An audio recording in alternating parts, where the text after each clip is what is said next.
In this video, I am going to show you how to use Google Trends. First, open your preferred browser.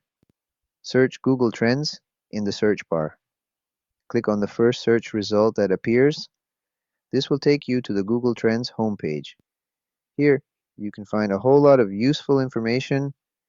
In the middle of the homepage, you can search different topics to check their popularity.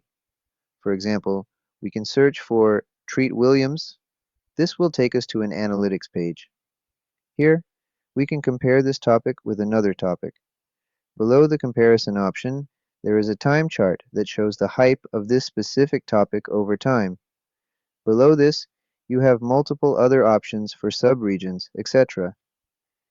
If you scroll up, you can also change the region for different results. Just click the arrow to show all the regions. For this video, we will choose the United States.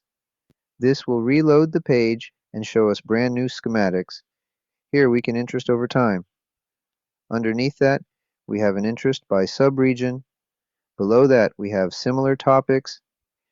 If you left-click one of these similar topics, it will take you to a new window with the schematics for that topic. Now let's compare these topics. Simply click the Compare button and type a topic name.